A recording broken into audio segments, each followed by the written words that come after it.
Namaskar, I'm Ashok Vyas.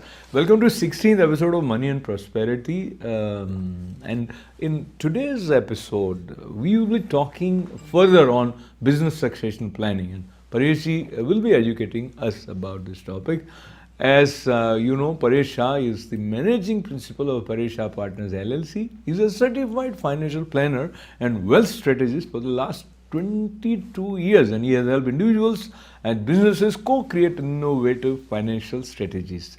He is a licensed CPE presenter, educating CPAs as they guide their clients on investment, life, disability and long-term care insurance. He specializes in pension and pension plan, profit sharing plans, asset protection, estate planning and business succession planning.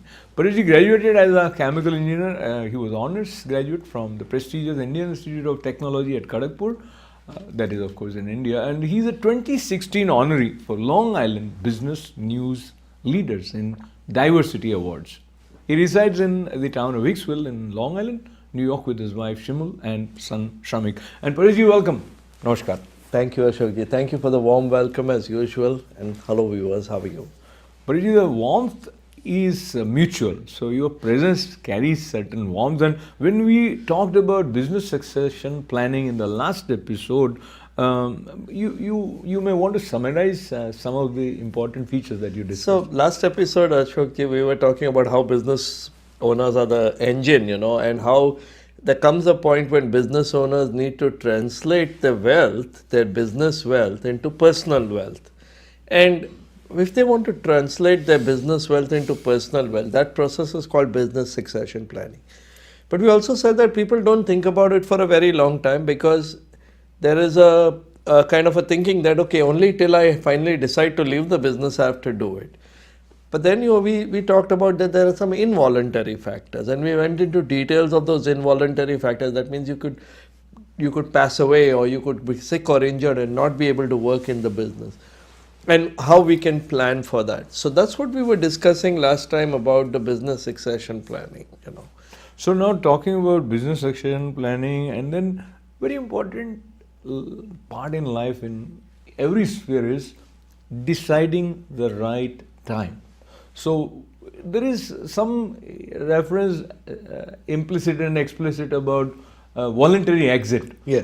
And if you are doing a business, you are enjoying it, there is a rhythm to it, then you don't really feel like thinking that there is a moment when you would like to take exit. But what is it that would help someone decide the perfect time for voluntary exit?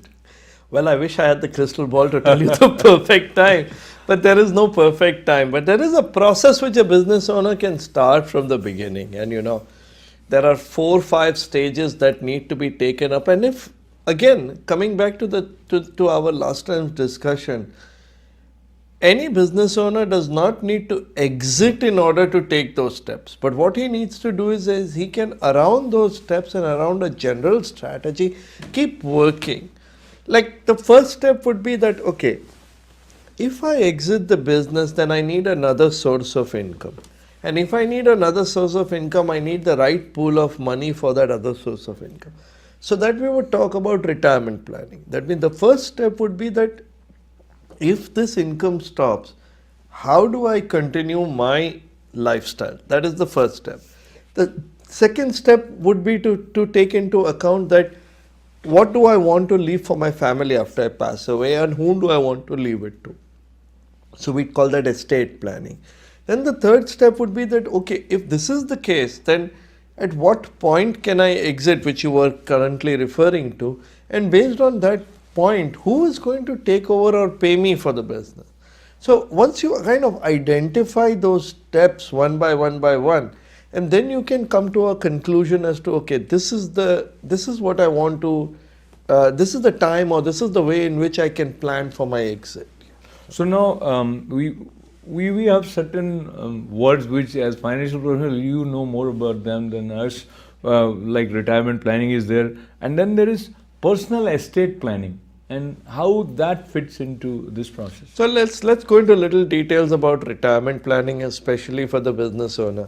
Now, business owner, as you know, will always be thinking about how to expand the business. Sure. So when they're thinking about how to expand the business, they're constantly looking for capital and money to expand the business. So the value of the business keeps expanding. I mean, just to go into the same example that we went into last time about the taxi cabs, a person has one taxi cab. He's seen that he's running it very successfully, making money, and the value of the medallion is going up. Now he has some savings. So he says, okay, let me buy another taxi cab. That's a business that he knows. That's something that an asset that he recognizes.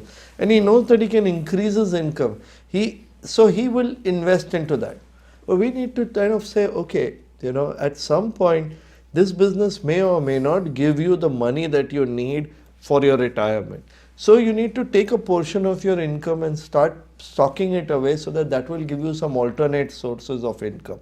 And that would mean you may want to take some rental real estate you may want to buy, or you may want to buy some portfolio of stocks and bonds that can be used in future to give income. So these are some of the things that a person can do towards retirement planning from the current business income. And the way the laws of our country are there are good tax advantages also to doing those strategies. We would definitely discuss more about this, Ashokji, in future episodes, because it's a detailed topic in itself, how business owners can put away money for retirement with tax advantages.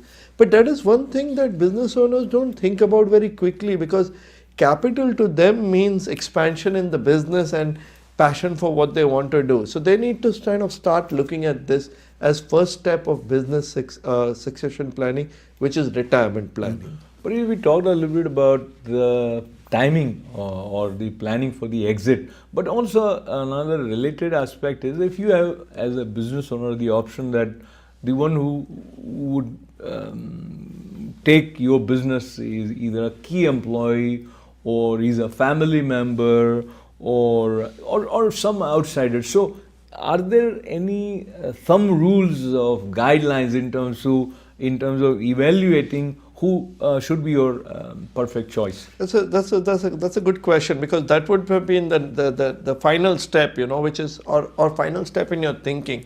Because the business, you need to kind of prepare your business in a way that somebody is going to take over. Now, when I talk to a lot of business owners, they don't know. When I ask them, will your children come into the business? The usual answer that I get is, well, I don't know if they're going to ever come into the business.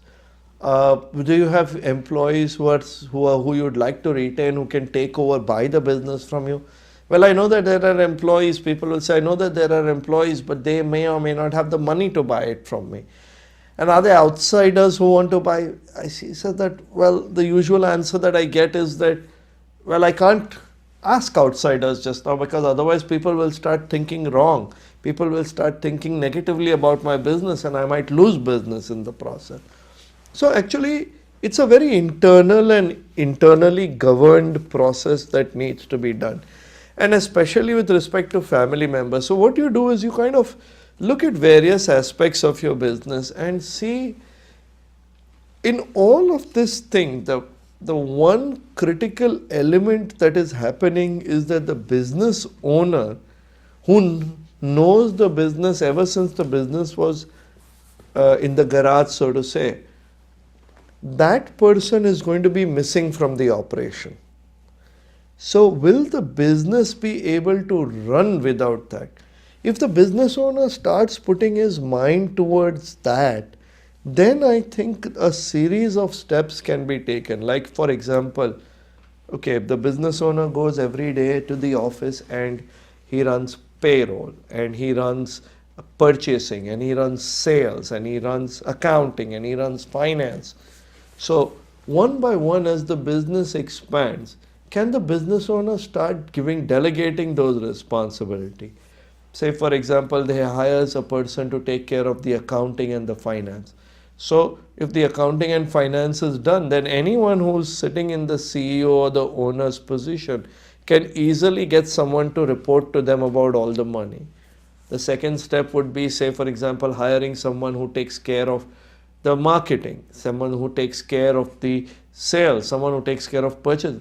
One by one, a business owner can bring himself to a position where the business if there is just either a suitable candidate comes in or someone with a similar structure can come inside and take over the business.